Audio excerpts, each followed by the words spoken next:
से संबंधित है। और DSSB में वेलफेयर ऑफिसर की जो वैकेंसी निकाली गई वेलफेयर की, उसी के संबंध में मैं आप लोगों से बातचीत यहाँ पे कर रहा हूँ। तो मैंने कल बताया भी था आप लोगों से, कुछ महत्वपूर्ण मैं बिंदुओं पर बात करूंगा, जैसे कि हिस्ट्री पर जो मेन चीज़ें हैं जो आप लोगों की परीक्षा में पूछी जाएगी समाज के इतिहास में। तो देख सकते हैं आप, इंग्लैंड और अमेरिका, संयुक्त राज्य अमेरिका में पहले चर्च के माध्यम से जन कल्याणकारी कार्य किए जाते थे। चर्च के माध्यम से, कैथोलिक चर्च या ईसाई धर्म बड़ा फेमस था उस दौर पे, यानी उस समय, प्राचीन समय में। और ये प्रक्रिया दोनों जगह थी, यूके में भी थी और अमेरिका में भी थी। धीरे धीरे स्थिति बदलती गई और जन सहायता को विधिक रूप मिल गया। और उसके बाद इंग्लैंड में 1536 में एक कानून बना। 1536 में आप कह सकते हो कि जो निर्धनों की सहायता के लिए कार्य योजना चलाई जा रही थी, 18वीं सदी में बेसिकली औद्योगिक क्रांति के बाद इंग्लैंड और अमेरिका में सरकारों द्वारा निर्धनों और अशक्त को समाज की मुख्य धारा से जोड़ने के लिए कई कानून का निर्माण कर दिया गया। तो पहले, सबसे पहले जो समाज कार्य की भूमिका हुआ करती थी, वो भूमिका थी, याद रखिएगा, कि जन कल्याणकारी में, तो वो चर्च के माध्यम से करते थे। फिर क्या हुआ कि सहायता जो है एक सिविल, यानी एक प्रकार से विधिक रूप देने के लिए इंग्लैंड में स्थिति बदल गई, तो जन सहायता के माध्यम से की जाने लगी। तो 1536 में सबसे पहले इंग्लैंड में कानून बनाया गया था, वो निर्धनों के लिए था। औद्योगिक क्रांति के बाद, यानी 18वीं शताब्दी के बाद, फिर इंग्लैंड और अमेरिका दोनों जगह निर्धन और जो निशक्त बच्चे थे, जिसको अशक्त बोलते हैं, उन व्यक्तियों को समाज की मुख्य धारा से जोड़ने का प्रयास किया गया। और उसके लिए कई कानून बने, और आज भी कानून जो है बनाए ही जा रहे हैं इन लोगों के लिए जो समाज की मुख्य धारा से नहीं जुड़ पा रहे हैं, है ना। तो समाज कार्य इतिहास के अंतर्गत पेशे में अगर हम बात करें तो सन 1998 में अपना पहला शताब्दी वर्ष मनाया। 1998 में समाज कार्य व्यवसाय ने अपना शताब्दी वर्ष अगर मनाया है, अगर परीक्षा में देखिए पूछा जा सकता है, ये इंपॉर्टेंट तथ्य होगा, मैं यहाँ पे नोट भी करूँगा। जैसे आपसे ये पूछ लेता है परीक्षा के दौर में या समय, आप लोगों से कहेगा कि सामाजिक कार्य पेशे ने सन 1998 में अपना शताब्दी वर्ष मनाया। ठीक है, ये आपको ध्यान रखना है। और ये शताब्दी वर्ष, शताब्दी का मतलब समझ ही रहे होंगे 100, यानी 100 वर्ष पूरे होने के उपलक्ष्य में देश भर में कई महत्वपूर्ण कलाकृतियां जो हैं सामने उभर के आई, है ना। और वहीं आपको बता दूं कि नोबल शांति पुरस्कार पाने वाली पहली भारतीय महिला, सॉरी भारतीय नहीं, पहली महिला जो समाज कार्य में रही, उनका क्या नाम है, क्या आप लोग जानते हैं? बताइए।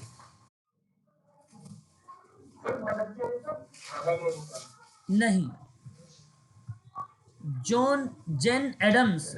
हाँ, जेन एडम्स ने, अगर हम बात करें, नोबल शांति पुरस्कार पाने वाली, ठीक है, पहली महिला, पहली महिलाओं में से एक थी। याद रखेंगे आप सभी लोग, इनका जो परिप्रेक्ष्य रहा है वह सामाजिक कार्य रहा है। जो पॉइंट ऑफ व्यू, जो दृष्टिकोण रहा है, वो सामाजिक कार्य के रहा है। ठीक है। उसके बाद अगर हम बात करें 1900 के दशक में, आप प्रवासियों ने शिकागो में एक व्यवस्थापन गृह की स्थापना की थी, और जो निपटान घर है, उसी को निपटान घर बोलते हैं, उन्हीं घरों की स्थापना के बाद की जाने वाली जो एडम्स ने एक समर्पित सामुदायिक आयोजक और शांति कार्यकर्ता के रूप में ये जानी गई, है ना। आपको बता दूं 1940 के दशक में अधिकांश न्यू डील कानून का मसौदा तैयार किया गया था। एक न्यू डील तैयार किया गया समाज कार्य में। न्यू डील जो समाज कार्य में तैयार हुआ वह वर्ष था 1940, है ना। और आपको बता दूं कि इस परिप्रेक्ष्य में लोगों की मदद करने की ही बात की गई थी, असहाय व्यक्तियों को और निर्धन व्यक्तियों को, है ना, उन्हीं की मदद करने की बात कही जा रही थी। ठीक है। उसके बाद और भी सामाजिक कार्यकर्ता रहे, जैसे अगर हम बात करें हैरी एक हॉपकिंस रहे जो सोशल प्रोग्रेस एडमिनिस्ट्रेशंस में अपनी एक अहम भूमिका निभाया। और एक नाम आपको देखने को मिलता है डोरोथी वाइट जो National Council of Negro Women's के रूप में जानी गई। जेनेट रैंकिंग एक महिला रही जो अमेरिकन कांग्रेस के लिए चुनी गई थी, पहली महिला थी वो। तो ये 3 नाम मैं आपको यहाँ पे नोट भी करना चाहूँगा जो मैंने आपको बताया। जैसे एक नाम याद रखना है हैरी हैपकिंस का नाम, दूसरा नाम डोरोथो या डोरोथी आप करिएगा, डोरोथी हाइट, और एक नाम आपको याद रखना है जेनेट रैकिंग रैकिंग रैकिंग, ये नाम आपको याद रखना है जेनेट। तो ये 3 नाम थे जो सामाजिक कार्यकर्ता रहे, इनकी कुछ भूमिकाएं रही हैं सामाजिक कार्यकर्ताओं के। हैरी हैपकिन की वर्कर्स प्रोग्रेस एडमिनिस्ट्रेशन में भूमिका, डोरोथी वाइट की नेशनल काउंसिल ऑफ निग्रो में भूमिका, जेनेट रैकिंग की अमेरिकन कांग्रेस के लिए चुनी गई पहली महिला जो सामाजिक कार्य के लिए काफ़ी आगे रही हैं। ठीक है। तो ये भूमिकाएं रही हैं जो समाज कार्य के अंतर्गत हमें देखने को मिलता है, ये बात आपको ध्यान रखना होगा। उसके बाद अगर हम लोग बात करते हैं व्यक्तियों के मनोसामाजिक पक्ष को सुधारने के लिए, अमेरिका में 1869 में लंदन चैरिटीज की संगठन की स्थापना की गई। इसके बारे में आप सबको पता भी होगा 1869। ये 1869 में अगर हम लोग बात करते हैं तो ये चैरिटी ऑर्गेनाइजेशन सोसाइटी है और इसको हम समिति के नाम से भी जानते हैं। ठीक है, दान संगठन समिति के नाम से भी जानते हैं। ये गरीबों के लिए बेसिकली ये संगठन बनाया गया था। इसकी स्थापना गरीबों के हितों के लिए बात की गई थी, सामुदायिक सेवा के लेकर बात की गई थी। चैरिटी ऑर्गेनाइजेशन सोसाइटी, है ना, गरीबों की मदद करना। चैरिटी का मतलब क्या था? दान देना। सरकार और व्यावसायिक संगठनों के तहत जो है सामाजिक संगठनों में स्वेच्छा और सामाजिक कल्याण की भावना से जनता की सेवा करने के परिप्रेक्ष्य में चैरिटी ऑर्गेनाइजेशन सोसाइटी की स्थापना हुई।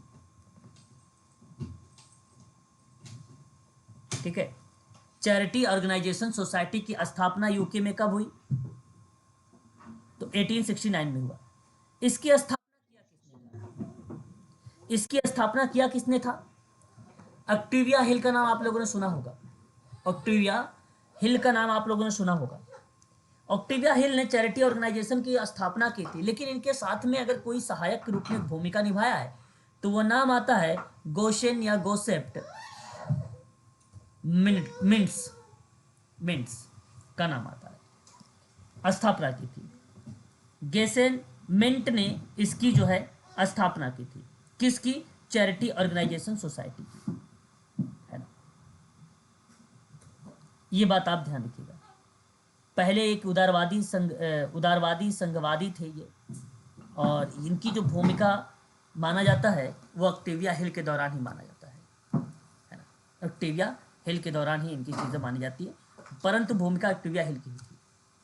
1970 में, यानी एक साल बाद, सॉरी 1870, 1970 नहीं 1870, 1870 में क्या हुआ? एक साल बाद ना बुजुर्गों को राहत, गरीब जो है बाहरी राहत के वितरण को लेकर प्रतिबंधित करने के संबंध में स्थानीय समाजों का गठन कर दिया गया। तो पेपर में पूछेगा कि स्थानीय समाजों के गठन कब हुआ? स्थानीय समाजों का गठन कब हुआ? समाजों का गठन कब हुआ? तो आप 1870 लगाइएगा। ये बात मैं आपको बता रहा हूँ अमेरिका का, ये सारी बातें अमेरिका की बता रहा हूँ, सॉरी यार, अब यूके का बता रहा हूँ, ब्रिटेन का, है ना। ठीक है, ये बात आप ध्यान रखिएगा। हालांकि चैरिटी ऑर्गेनाइजेशन सोसाइटी की तुलना में सेटलमेंट हाउस आंदोलन से की जा रही थी। जिसमें दान उचित फोकस रूप से व्यक्तिगत समस्याओं के बजाय सामाजिक सुधार पर बल दिया गया था। भूमिकाएं थी सामाजिक सुधार को लेकर, है ना। तो ऑक्टेविया हिल के नेतृत्व में चैरिटी ऑर्गेनाइजेशन सोसाइटी की स्थापना हुई 1869 लंदन में। गरीबी के प्रभावों से निपटने के लिए स्वयं सहायता और समिति सरकारी हस्तक्षेप की अवधारणा का समर्थन किया। ऑक्टेविया हिल ने अपनी स्थापना में इन्होंने एक 1870 में परिषद के मानद सचिव के रूप में कार्य किया।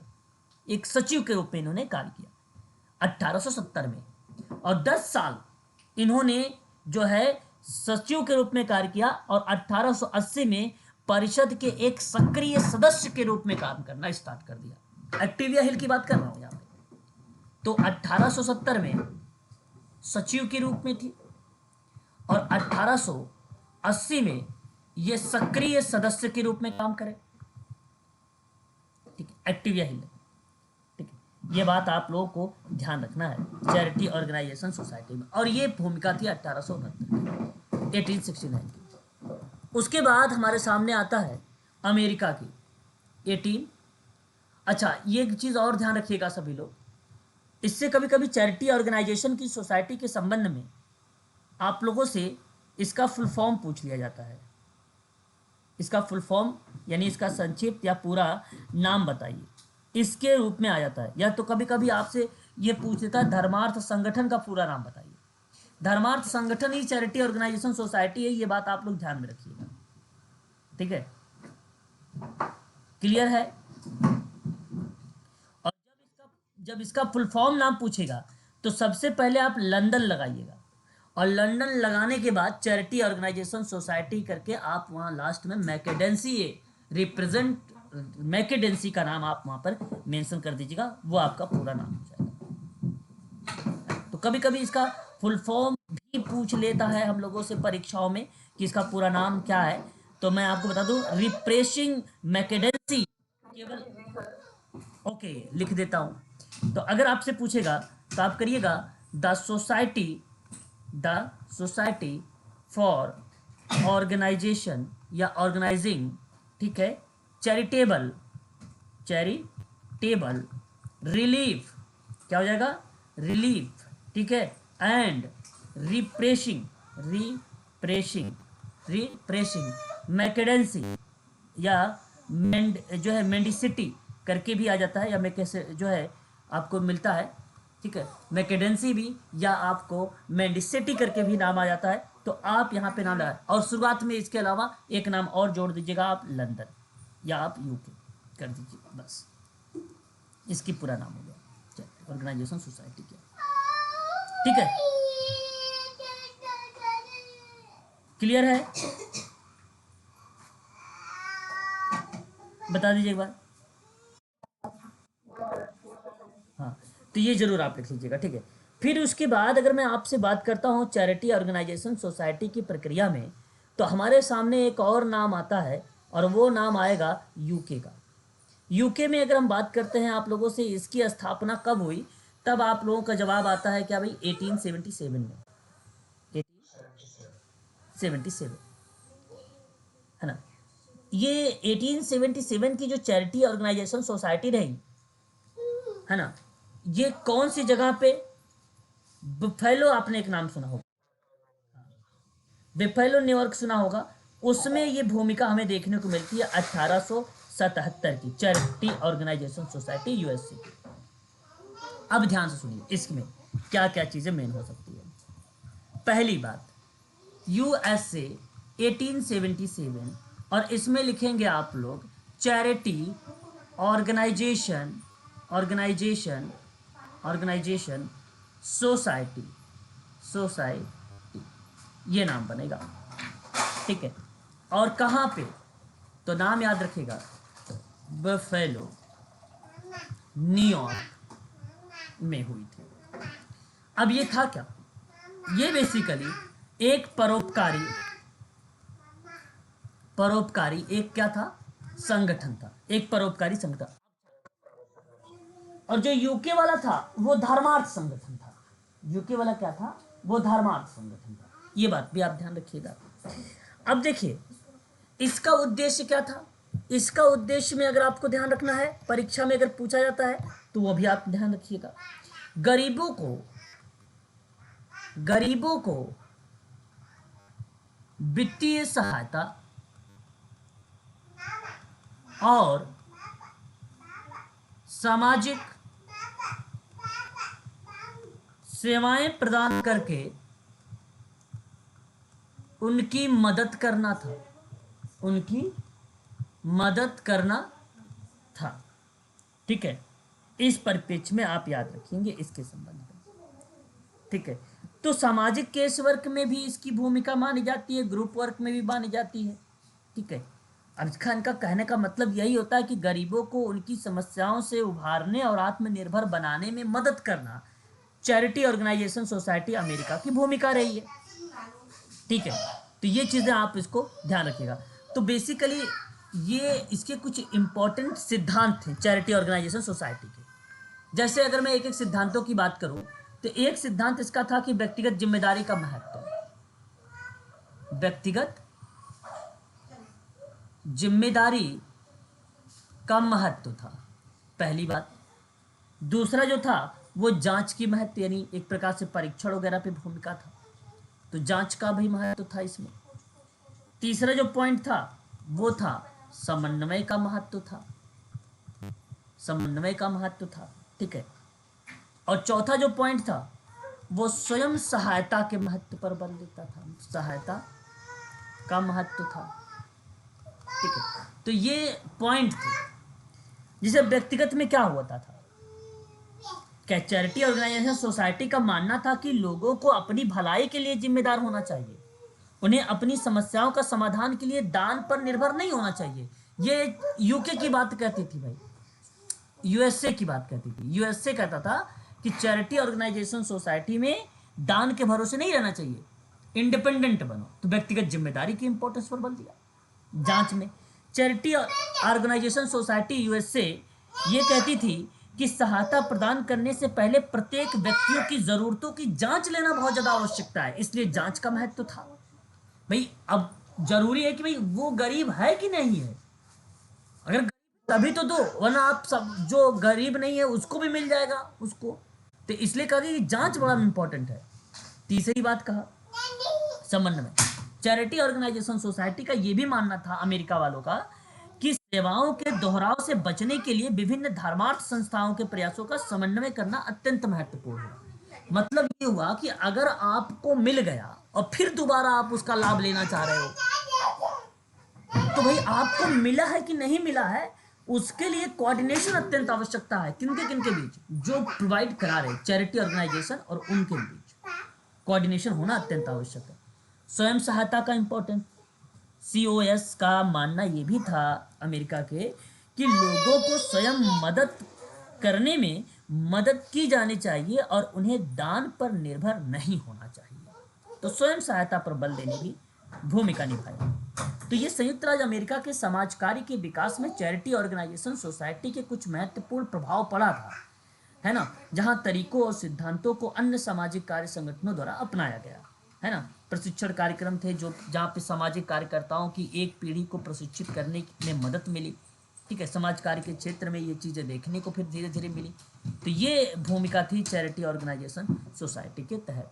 ठीक है, तो ये बात आपको ध्यान रखना होगा उसके अंतर्गत।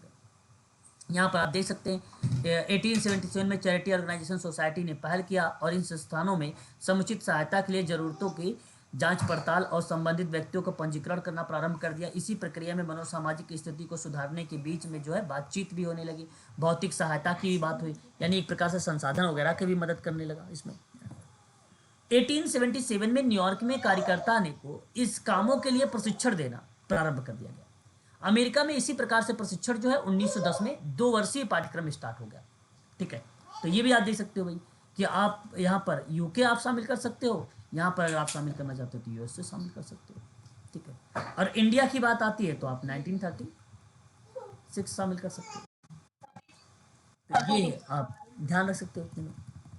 भारत में आप देख सकते हैं पहले क्या होता था, समाज काल कल्याण के लिए अगर हम बात करें राजाओं द्वारा दान देने का चलन था, यज्ञ करवाते थे, धर्मशाला इत्यादि का निर्माण होता था। 18वीं शताब्दी के दौरान में अगर हम बात करें, औद्योगिक क्रांति के परिणाम स्वरूप सुधार कार्यक्रम के माध्यम से भारतीय जनमानस को प्रभावित किया।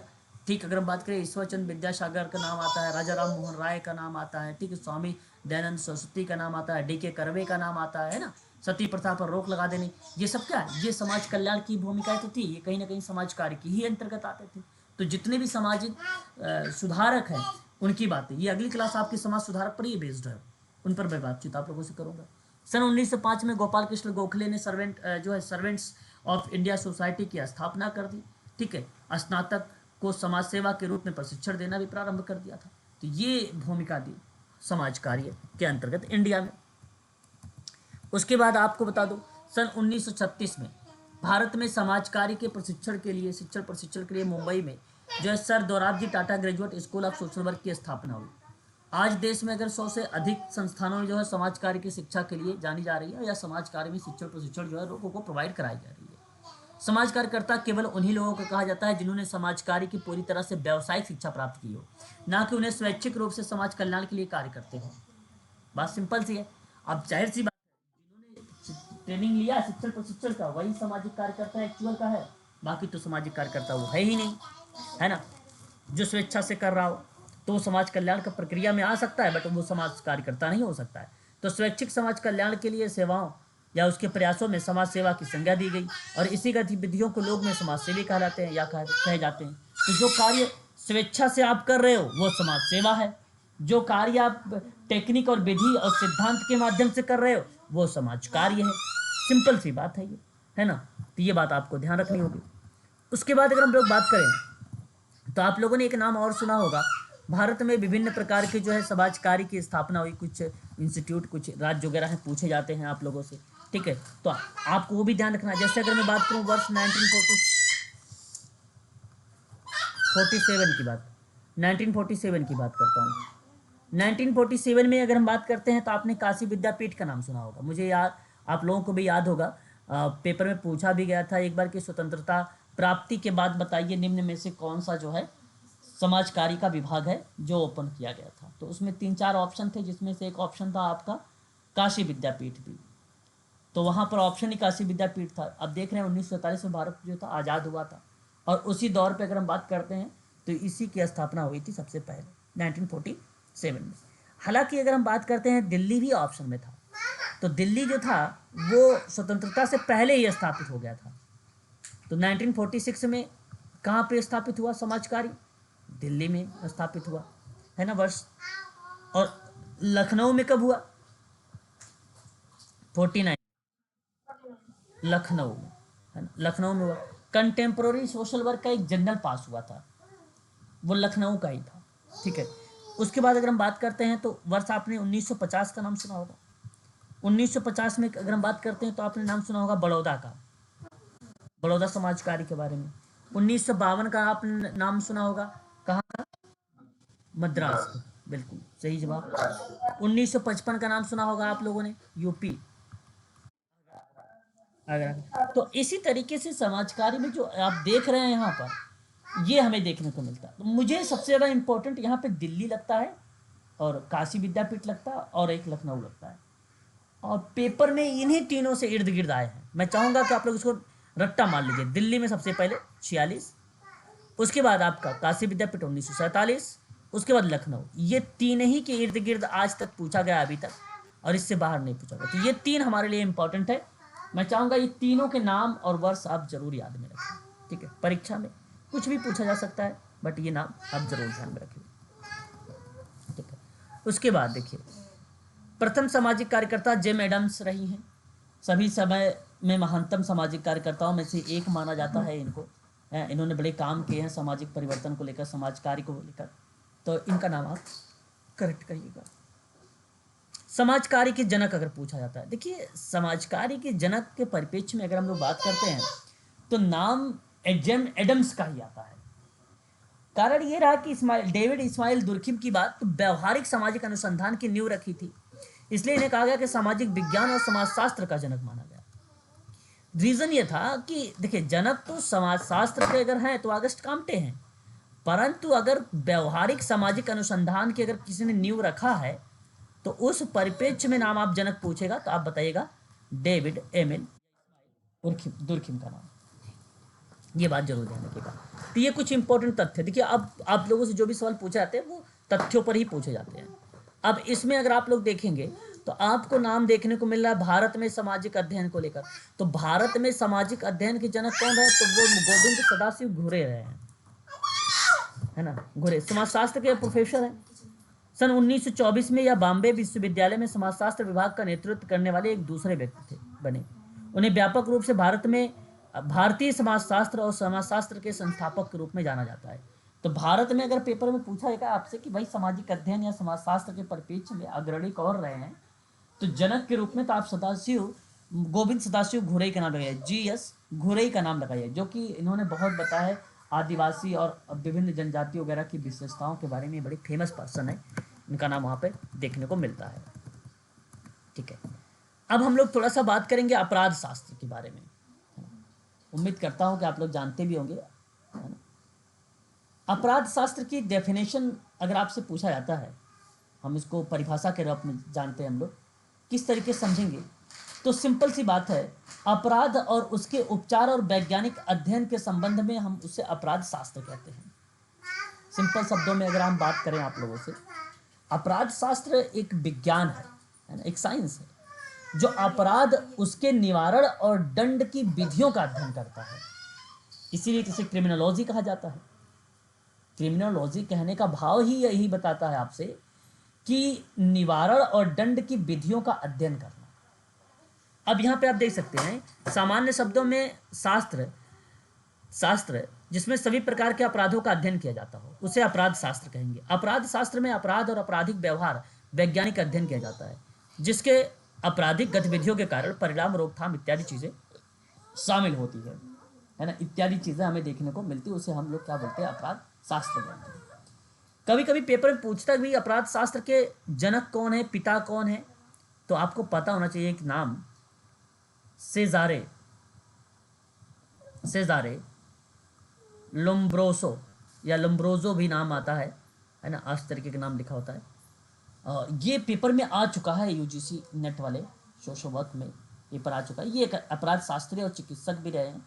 इटली के एक व्यक्ति हैं जिन्होंने इटली के सकारात्मक अपराध विज्ञान विद्यालय की स्थापना की थी, है ना। पेपर में आता है Italian school of positivity criminology की स्थापना किसने किया है, तो भी नाम आता है लम्ब्रोजो का, या लम्ब्रोसो का भी कहा जाता है। या पूछा जाता है कि अपराध शास्त्र के जनक कौन है, तब भी नाम इन्हीं का हमें देखने को मिलता है। ठीक है, तो इनका बड़ी अहम भूमिका हमें देखने को मिली अपराध के संबंध में। अब मान लीजिए कि कानून नियम उसका उल्लंघन करने के नकारात्मक प्रक्रिया को ही समाज के तथ्यों का विनाश करता है, और इसी परिप्रेक्ष्य में उसको अपराध कहा जाता है।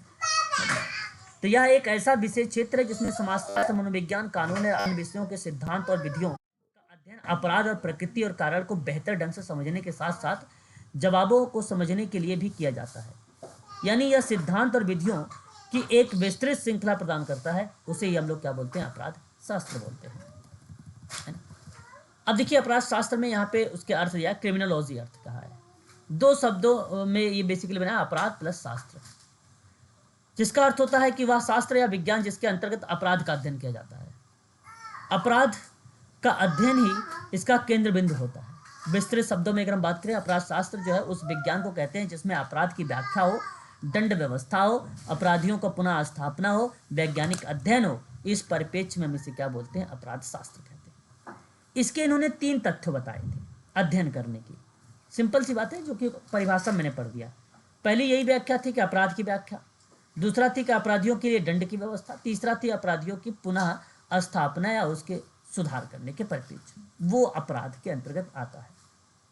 एक विद्वान देखिए रिचर्ड नाइस है, अपराध शास्त्र वह विज्ञान है जो अपराध या उसके निवारण एवं दंड की विधियों से अध्ययन करता, वही क्या कहलाता है? अपराध शास्त्र। तो ये परिभाषाएं वगैरह हैं, आप यहाँ पे देख भी सकते हैं। डॉक्टर कैनी ने क्या कहा अपराध शास्त्र में, कि अपराध शास्त्र अपराध विज्ञान की वह शाखा है जो अपराध के कारण और विश्लेषण और अपराध के निवारण से संबंधित हो, वही अपराध शास्त्र है। तो डॉक्टर कैनी एक विद्वान है, इन्होंने अपराध शास्त्र की परिभाषा इस तरीके से शामिल किया है। सेलिन सेलिन ने कहा है कि अपराध शास्त्र में मुख्यतः आचार्य संबंधित आदर्शों का अध्ययन किया जाता है। आचार संबंधित आदर्श एक ऐसा नियम होता है जो एक विशेष स्थिति वाले या विशेष समूह वाले व्यक्तियों का किन्हीं परिस्थितियों में किसी विशेष प्रकार के व्यवहार को रोकने से संबंधित होता है। अब कहने का मतलब जो भी निगेटिव बिहेवियर है उसको रोक रहा है, कानून दंड को बता रहा है, व्याख्या कर रहा है। ऐसी परिस्थिति में इसी को हम लोग क्या बोलते हैं, अपराध शास्त्र का नाम देते हैं। ठीक है, इस तरीके से आपको और भी विद्वानों की परिभाषा वगैरह मिल जाएगी इसमें। ठीक है, ये परिभाषाएं हैं, आगे बढ़ेंगे हम लोग। क्रिमिनोलॉजी मतलब यानी अपराध शास्त्र के संस्थापक है ना। अच्छा, अभी मैंने आपको बताया भी है, ठीक है, वो नाम भी याद रखिएगा आप सभी लोग। सेजारे भी कहा जाता है या सेसारे भी कहा जाता है, लम्ब्रोसो भी उनको बोला जाता है ना? तो ये अपराध शास्त्र के जनक है। अपराध कितने प्रकार का होता है? अपराध दो प्रकार के होते हैं। एक संज्ञेन अपराध होता है, एक दूसरा जो होता है असंज्ञेन अपराध होता है या गैर संज्ञेन अपराध का नाम आप दर्शा सकते हैं, बता सकते हैं आप लोग। संज्ञेन अपराध और गैर संज्ञेन अपराध में क्या अंतर है, बताइए जी। सॉरी, बताइए, फिर से बताइए।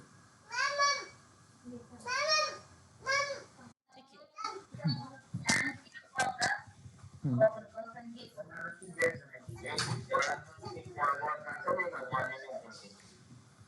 ओके, अब समझिएगा, देखिए समझिए। संज्ञेन अपराध वे अपराध होते हैं जिनमें जांच अधिकारी के बिना गिरफ्तारी वारंट के आरोपी को गिरफ्तार कर सकता है। ये देखिए बेसिकली क्या है, संज्ञेन अपराध को बताता है, एक प्रकार से उपलब्ध किया हुआ बताया कि संज्ञेन अपराध वे होते हैं जिनमें जांच तो शामिल है ना, परंतु अधिकारी के बिना गिरफ्तारी के वारंट भी आरोपी को गिरफ्तार कर सकता है बिना वारंट के। लेकिन एक गैर संज्ञेन अपराध होता है, इसमें क्या है कि जो असंज्ञेन अपराध या गैर संज्ञेन अपराध होते हैं, दोनों बात एक ही है। इनमें ना जांच अधिकारी की गिरफ्तारी वारंट के बिना किसी आरोपी को गिरफ्तार नहीं कर सकते। मतलब देखिए, जिसमें जांच अधिकारी बिना गिरफ्तारी वारंट के उस आरोपी को गिरफ्तार नहीं करेंगे। लेकिन जो संज्ञेन या असंज्ञेन या गैर संज्ञेन अपराध है, जांच अधिकारी गिरफ्तारी वारंट के बिना भी किसी आरोपी को गिरफ्तार नहीं कर सकते। कहने का मतलब है कि जरूरी है कि न्यायालय के आदेश के बाद ही जांच को शुरू किया जाए। तो न्यायालय वाली भूमिका कहां पे है? गैर संज्ञेन में, और उस गैर संज्ञेन को हम लोग असंज्ञेन कहते हैं। अब संज्ञेन अपराध आवश्यक नहीं है कि एफआईआर होते ही जांच शुरू हो जाए। ये जरूरी थोड़ी कि एफआईआर आपने किया और तुरंत यहाँ पे जांच शुरू होगी, ये संज्ञेन अपराध का पार्ट है।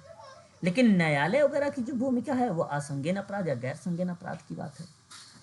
संज्ञेन अपराध जो होता है गंभीर अपराध माना जाता है, ये जो है क्या है, इसको गंभीर अपराध कहा जाता है। और असंज्ञेन अपराध को कम गंभीर होता है, तो इसलिए हम इसे कह सकते हैं कम गंभीर अपराध होता है ये। जैसे अब मानिए संज्ञेन अपराध क्या है, आपने हत्या कर दिया किसी का जी,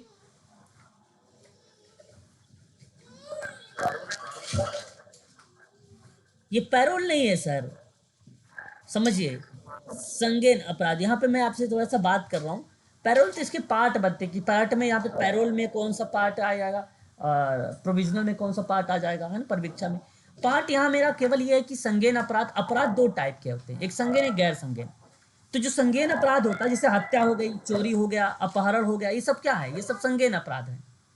लेकिन गैर संज्ञेन अपराध में क्या हुआ, मारपीट हो गई, है ना, धोखाधड़ी हो गया, है ना, मानहानि हो गई, ये क्या है, ये सभी जो है असंज्ञेन अपराध है। अब ध्यान से समझिएगा, यहां एक वैधानिक प्रक्रिया शामिल होती है। जो संज्ञेन अपराध होगा 1973 दंड प्रक्रिया संहिता की 1973 के तहत मैं बात कर रहा हूं, धारा 2C होते हैं। संज्ञेन अपराध को अगर बात किया गया है तो 2C बताया गया है 1973 के अकॉर्डिंग, दंड प्रक्रिया संहिता के तहत। और इसमें 1973 में धारा की बात अगर आप करते हैं तो यहाँ पे 2I बताया गया है और यहाँ पे 2C बताया गया है। ठीक है, तो इनमें क्या है, टू आई वाली प्रक्रिया में अगर हम बात करते हैं तो वो असंज्ञेय अपराध को बताया गया है। उसमें असंज्ञेय अपराध को बताया, भाई शिकायत वगैरह को लेकर बात की गई है। उच्च न्यायालय वगैरह के बारे में जिक्र भी मिल जाता है हमें इस तरीके के ना, तो जांच वगैरह मिल जाती है, मजिस्ट्रेट वगैरह मिल जाता है, ये चीज़ें मिल जाती है। तो इस तरीके से ये भूमिका हमें देखने को मिलती है यहाँ पर। ठीक है, संज्ञेय और गैर संज्ञेय अपराध के बीच का ये कॉन्सेप्ट था, है ना, जिसको हम संज्ञेय अपराध भी असंज्ञेय अपराध के नाम से भी जानते हैं। सिंपल सी बात है, प्रत्येक अपराध की सजा अपराध की गंभीरता पर निर्भर करती है, ये बात आप जानते हैं। जिन अपराधों के लिए कम से कम 3 साल की कैद की सजा हो वे गंभीर अपराध हैं, उसे हम संज्ञेय अपराध मान लेंगे, वो संज्ञेय अपराध का पार्ट बन जाता है, वो संज्ञेय अपराध का पार्ट बन जाएगा। असंज्ञेय अपराध वे अपराध जो प्रकृति में कम गंभीर हैं, उसे हम गैर संज्ञेय या असंज्ञेय अपराध कहते हैं। तो गैर संज्ञेय अपराधों में ऐसे अपराधों के रूप में परिभाषित किया गया है जिसमें पुलिस के पास बिना वारंट के गिरफ्तारी करने का कोई अधिकारी नहीं है। वारंट है तभी गिरफ्तार कर सकता है, अदरवाइज नहीं। बिना वारंट को कहो गिरफ्तार कर लेते, गलत हो। अब मान लीजिए कि जब पुलिस स्टेशन में एफआईआर दर्ज की जाती है और अपराध संज्ञेय होता है तो पुलिस अदालत से गिरफ्तारी वारंट की प्रतीक्षा किए बिना गिरफ्तारी शुरू कर सकती है। जरूरी भाई वो संज्ञेय अपराध का पार्ट कर सकता है। असंज्ञेय मामले में ऐसा नहीं होता है, मजिस्ट्रेट की सहमति के बिना खुद जांच शुरू करना नहीं हो सकता, मतलब खुद जांच वो शुरू नहीं कर सकती है, मजिस्ट्रेट की भूमिका वहां पर फिर आ जाती है। तो ये इसके कुछ पार्ट है, इस चीज़ को आप जरूर ध्यान में रखिएगा, है ना। हो सकता है कभी कभी परीक्षाओं में आता तो हो सकता है पूछ ले जाए आपसे संज्ञेय और गैर संज्ञेय अपराध के बारे में। अपराध की कुछ विशेषताएं होती हैं। अपराध की विशेषताएं क्या है आप सिंपल से रूप में बता सकते हो। देखिए, अपराध की तो मुख्य रूप से अगर हम बात करते हैं तो 2 ही रूप में बेसिकली जाना जाता है। जैसे कि अपराध एक जो है विधि विरुद्ध कार्य होता है और यह व्यक्ति द्वारा किए गए किसी भी कार्य को यह कार्य हो सकता है जो सामाजिक मानक या कानूनी नियम के विपरीत हो, जैसे जानलेवा हमला हो, चोरी हो, धोखाधड़ी हो, आदि अपराधों का उदाहरण मान लिया जाता है। तो एक तो विशेषता ये होती है। दूसरा ये कि भाई अगर मान लो नुकसान पहुंचा रहा है, यह नुकसान किसी भी रूप में हो सकता है, जैसे उसके दायित्व की जिम्मेदारी से मुक्ति, समाज या संस्था को नुकसान पहुंचा रहा हो या समाज को भ्रष्ट कर रहा हो, व्यक्तिगत जीवन के अतिरिक्त तनाव और स्थानीय नुकसान का कारण बन रहा हो, तो ये अपराध की एक विशेषता है। ये उस अपराध की अगर हम बात करते हैं तो विशेषता है ना।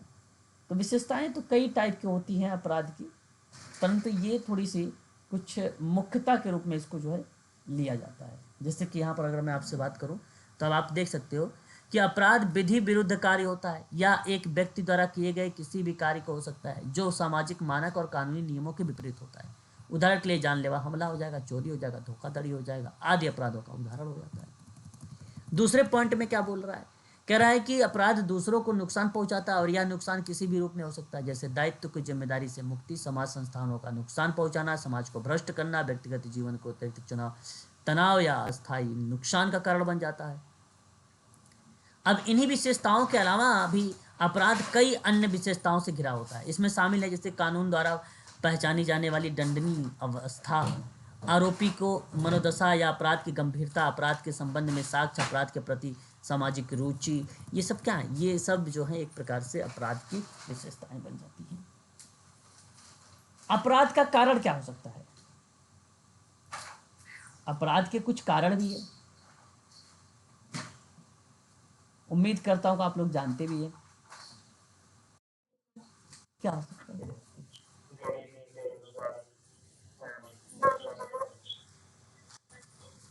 देखिए, बिल्कुल सही बात। जैसे देखिए एक पॉइंट हमारे सामने यहाँ पे गरीबी है अपराध का कारण में, और सबको मालूम है गरीबी अपराध के प्रमुख कारणों में से एक माना जाता है। आर्थिक अभाव के उच्च दर वाले देशों में अन्य देशों की तुलना में उच्च अपराध दर देखी जाती है। हालांकि लोगों के पास सही तरीके से जीवन यापन करने का साधन नहीं है, इसलिए वे अपना समय आपराधिक गतिविधियों में लगाते हैं, क्योंकि वे चाहते भी है और वो चाहते भी है कि उसे पाने के लिए न केवल एक आसान साधन है, बल्कि किसी भी अन्य पूर्वापेक्षा की प्रतिभा को भी आवश्यकताएं नहीं है। कहने का मतलब सिंपल है कि इसे चोरी भारत में सबसे आम अपराध में से माना जाता है। कुल मिलाकर धन की असमानता या ईमानदारी तरीके से जीवन यापन करने में अपर्याप्त साधन अपर्याप्त साधन ही भारत में गरीबों के अपराध की जीवन की ओर ले जा रहा होता है। और ऐसी बात राष्ट्रीय अपराध रिकॉर्ड ब्यूरो ने कहा है। जी, क्या कह रहे हैं सर? सॉरी, समझ नहीं पा रहे क्या बोल रहे हैं आप। हाँ, वो तो अभी आपको आगे मिलेगा। तो ये तो बेसिकली गरीबी की मैं बता रहा हूँ कि ये देखो, गरीबी जिसे धन की असमानता, ईमानदारी है, वो जीवन अपन इस तरह की चीज आती है। साथियों का दबाव, देखिए यह एक स्थापित तथ्य है कि सभी किशोर यानी टीनेजर और युवा वयस्क एडल्ट के जीवन साथियों में दबाव का महत्वपूर्ण भूमिका निभाता है। यह जीवन का सबसे ऐसा चरण माना जाता है जहां लोग अपने दोस्तों की ओर देखते हैं और मानते हैं कि वे जो करते हैं सही करते हैं, है ना। तो कहने का भाव ये है कि जब इसमें समस्या हाथ से निकल जाती है तो यह साथी का दबाव, जिसे शराब हो गया, सिगरेट हो गया, है ना, इत्यादि तक सीमित ही रह जाता है। बल्कि यहीं तक नहीं, आप बता दूं मैं आपको, ड्रग्स वगैरह भी चीज़ों से जुड़ जाते हैं, अवैध गतिविधियों से फैल जाती है, एक लत बन जाती है, बाद में अपने जीवन को बर्बाद कर लेते हैं। तो कहीं ना कहीं ये साथियों का दबाव भी हमें देखने को मिलता है अपराध का कारण में। ड्रग्स है, अपराध और ड्रग्स का दुरुपयोग का बहुत गहरा संबंध है। प्रभाव में एक व्यक्ति आपराधिक गतिविधियों में लिप्त हो जाता है तो उन्हें अन्यथा में नहीं लेता है। तो मुख्य समस्या तब तो वहीं उत्पन्न हो जाती है कि वो जब ड्रग्स का आदी हो गया तो आपराधिक काम कर सकता है, ऐसा कहा जाता है। उसके बाद देखिए राजनीति। राजनीति अपराध के बीच में अंतर संबंध को कई बार अनदेखा किया गया है। समस्याग्रस्त है क्योंकि कई लोग राजनीतिक मुद्दों से निपटने के दौरान आपराधिक गतिविधियों में भी लिप्त हो जाते हैं। कई ऐसे राजनेता हैं जिनका आपराधिक रिकॉर्ड है, आप लोगों ने भी देखा होगा। उसके बाद बात करते हैं धर्म। धर्म देखिए, भाग्य, आज भी अगर हम बात करें, दुर्भाग्य से समाज में विभिन्न विभाजनों में, यानी विभिन्न जो कैटेगरीज है और मुद्दों हैं, उनको धर्म के लिए जिम्मेदार ठहराया जाता है। यह एक बुनियादी मानव अधिकार होने के बावजूद भी बहुत से लोग अपने धर्म का पालन करने से वंचित हैं। इससे विश्वासों में, मन में आक्रोश की भावना पैदा हो जाती है। जैसा कि आप लोग अभी देख भी रहे होंगे, मुझे बताने की जरूरत भी नहीं है, धर्म को लेकर भी कहीं ना कहीं अपराध की तरफ ये चीज़ें जो है अग्रसर होती है। बैकग्राउंड यानी पृष्ठभूमि। बैकग्राउंड का मतलब क्या है? मतलब अक्सर एक अपराधी भी पृष्ठभूमि और पारिवारिक स्थितियों को उसके अपराधों के पीछे के कारण के लिए जिम्मेदार ठहराया जा सकता है। जब लोग मानते हैं कि वे अपने परिवार की सुविधा प्रदान करने के लिए जिम्मेदार हैं और वे अवसर की कमी, शिक्षा की कमी या अन्य ऐसे मुद्दों के कारण, है ना, ऐसा करने में असमर्थ होते हैं, उन्हें भी एक प्रकार से हम कह देते हैं भाई कि इनका बैकग्राउंड ठीक वगैरह नहीं था, इसकी वजह से। हालांकि गरीबी चीज़ों को रिलेट कराता है थोड़ा सा पृष्ठभूमि, ठीक है। समाज, समाज कैसे अपराध का कारण बनता है? आज के समय में पैसा हर चीज, हर किसी के जीवन में सबसे महत्वपूर्ण पहलुओं में से एक माना जाता है, ये बात आप जानते हैं, है ना। पैसे का अर्थ किसी व्यक्ति के बैंक खाते में धन की मात्रा तक ही सीमित नहीं है, बल्कि इसके बजाय अगर मैं बात करूं तो सामाजिक स्थिति, यहाँ तक कि उसकी वैल्यूज के लिए भी जिम्मेदार होता है।